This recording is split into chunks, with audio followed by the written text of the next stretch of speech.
Alhamdulillah wassalatu wassalam ala sayyidina Rasulillah sayyidina Muhammad ibn Abdullah wa ala alihi wa sahbihi wa mawalah amma ba'd. Kita memasuki daripada part kedua tentang cerita pemuda tersesat yang diberikan hidayah oleh Allah Subhanahu wa taala. Di dalam part ini kita akan menceritakan tentang seorang tabi'ut tabi'in yang dulunya adalah seorang perampok yang sangat ditakuti dan sangat disegani. Siapa itu? Yaitu adalah Fudail bin Iyad, salah seorang daripada tabi'ut tabi'in yang meninggal pada tahun 183 Hijriah. Beliau dulunya merampok setiap daripada pedagang ataupun orang-orang yang mau bepergian untuk rekreasi. Adapun sebab taubatnya, sebagaimana yang diceritakan oleh Al-Imam Ibn Hajar Al-Asqalani di dalam kitab beliau At-Tadhib, Fudail bin Iyad ini dia kasmaran dengan seorang pemudi, perempuan yang masih muda, yang sangat cantik, dan pada suatu hari dia telah mengadakan perjanjian dengan perempuan tersebut untuk bertemu. Pada suatu hari dia pun mempunyai kesempatan untuk mengobrol dengan perempuan tersebut, dan akhirnya mereka pun menggelar perjanjian untuk bertemu di dalam suatu malam tertentu di waktu tertentu. Akhirnya ketika sampai daripada waktu yang telah dijanjikan, maka Fudail bin Iyad pun mendatangi daripada rumah perempuan tersebut, dan dia pun menaiki daripada pagar rumah perempuan tersebut. Dan ketika dia naik daripada pagar rumah tersebut, dia pun memfokuskan dirinya untuk mendengar daripada hal sekelilingnya, apakah dia aman untuk melompat, apakah tidak. Ternyata di tengah malam hari tersebut, ketika dia memfokuskan pendengarannya, dia mendengar daripada firman Allah Subhanahu wa taala, "Alam ya'ni lilladzina amanu an takhsha'a qulubuhum li dzikrillahi wa ma nazala minal haqq."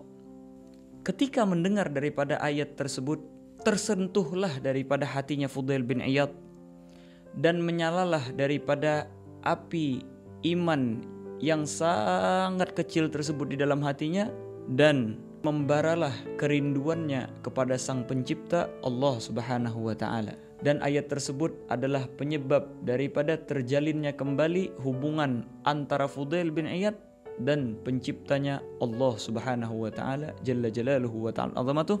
Karena di dalam ayat tersebut seakan-akan Allah Subhanahu wa taala berfirman, "Wahai hamba-hambaku, telah kuberikan kepada kalian daripada segala nikmatku. Telah kuberikan kalian daripada nikmat umur, nikmat sehat, nikmat afiah. Telah kuberikan kepada kalian daripada waktu yang sangat banyak. Apakah semua daripada pemberian tersebut masih belum cukup, sehingga tidak sampai waktu bagi kalian untuk khusyuk hatinya berzikir kepada Allah Subhanahu wa taala, untuk khusyuk hatinya untuk mendengarkan daripada ayat-ayat Al-Qur'an, daripada segala kebenaran yang telah dipaparkan oleh Allah Subhanahu wa taala jalla jalaluhu wa ta'ala azamatuh." Maka Fudail bin Iyad pun ketika mendengar daripada ayat tersebut, beliau tersentuh hatinya, dan tak sadarkan diri beliau berteriak, "Bala wagadaan, bala wagadaan, ya wahai Tuhanku, Allah Subhanahu wa taala, telah sampai daripada waktunya untuk hambamu kembali menjalin hubungan kepadamu, wahai Allah Subhanahu wa taala. Inilah waktunya Fudail hambamu untuk bertaubat kepadamu, wahai Allah Subhanahu wa taala jalla jalaluhu wa ta'ala azamatuh." Maka ketika itu pula Fudail bin Iyad turun daripada pagar, dan beliau pun bergegas untuk kembali. Karena waktu sudah malam hari, beliau pun di pertengahan jalan mampir ke suatu khanah. Kalau bahasa Arabnya itu khanah, kalau artinya zaman sekarang yaitu adalah hotel untuk menginap. Ketika beliau mau naik ke hotel, ke kamar penginapan tersebut,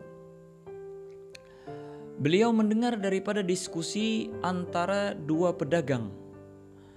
Yang satu mau menginap dan yang satu lagi mau meneruskan daripada perjalanan.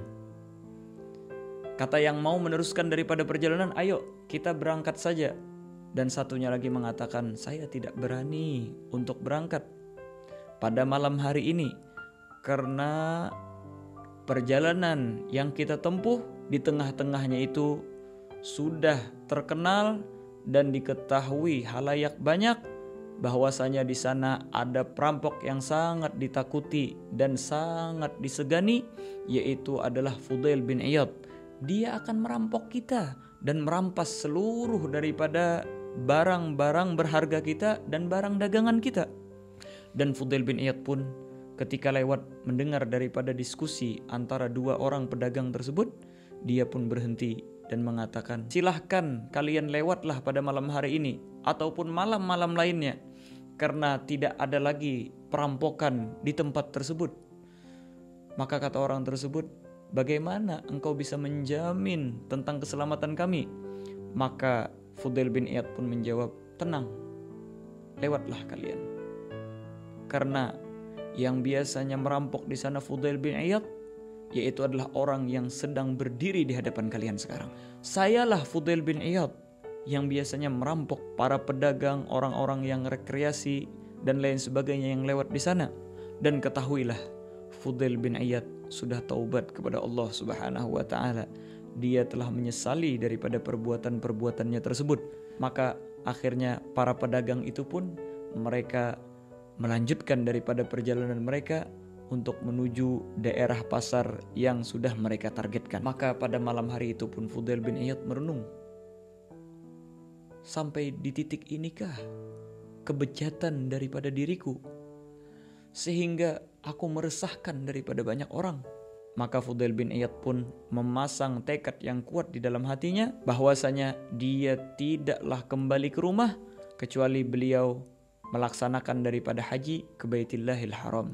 Akhirnya beliau pun berangkat haji ke Baitillahil Haram. Maka disebutkan ketika beliau awal berangkat haji, yang mana itu adalah awal daripada cerita taubat beliau ketika wukuf di Arafah, diceritakan bahwasanya Fudail bin Iyad merenung dan memegang daripada pipi beliau dan berfikir, dan dia pun mengucapkan, wa asawata wa khajlatah wa in afauta anni.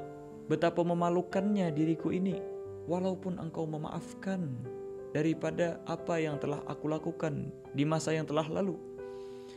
Maka seakan-akan Allah Subhanahu wa ta'ala menjawab daripada renungannya, menjawab daripada penyesalannya, bahwasanya aku telah mengampunimu, dan bahkan aku yang telah memulai untuk menjalin kembali hubungan antara zatku dengan dirimu wahai hambaku, dengan memperdengarkanmu daripada ayat-ayatku, yaitu adalah alam ya'ni lilladzina amanu an takhsha'a qulubuhum li dzikrillahi wa ma nazala minal haqq. Maka ayuhal ikhwan rahimakumullah subhanahu wa ta'ala, tidak ada kata terlambat untuk bertaubat kepada Allah Subhanahu wa taala. Fudail bin Iyad sebagai contoh, beliau adalah tabi'ut tabi'in yang dulunya adalah seorang perampok. Beliau akhirnya menjadi seorang tabi'ut tabi'in yang sangat terkenal dengan ibadahnya, dengan kesalehannya, dengan kewaraannya.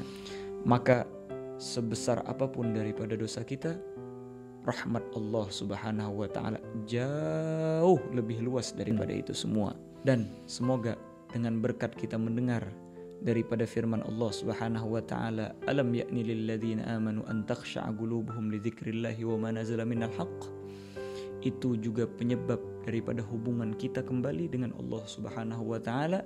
Sebagaimana Fudail bin Iyad, beliau menjalin kembali hubungan dengan Allah Subhanahu wa ta'ala dengan mendengar daripada ayat tersebut. Bahkan bagi teman-teman yang mendengar daripada part 1 tentang pemuda tersesat ini, kita bakalan menyimak daripada cerita Malik bin Dinar, seorang tabi'in yang awalnya dulu adalah seorang pemabuk. Di antara daripada penyebab hubungan kembalinya Malik bin Dinar dengan Allah Subhanahu wa ta'ala juga ayat ini, yaitu adalah alam ya'ni lil ladzina amanu an takhsha'a qulubuhum li dzikrillahi wa ma nazala minal haqq. Maka mudah-mudahan dengan berkat kita mendengar dan menyimak daripada ayat ini, kembali terhubung jalinan antara kita dengan Allah Subhanahu wa taala, dan daripada keluarga kita, teman-teman kita, jiran tetangga kita, dan seluruh daripada muslimin dan muslimat. Dan insyaallah di pertemuan-pertemuan akan datang kita akan kembali menceritakan lebih banyak lagi tentang cerita pemuda tersesat yang diberikan hidayah oleh Allah Subhanahu wa taala. Wallahu subhanahu wa taala a'lam bissawab.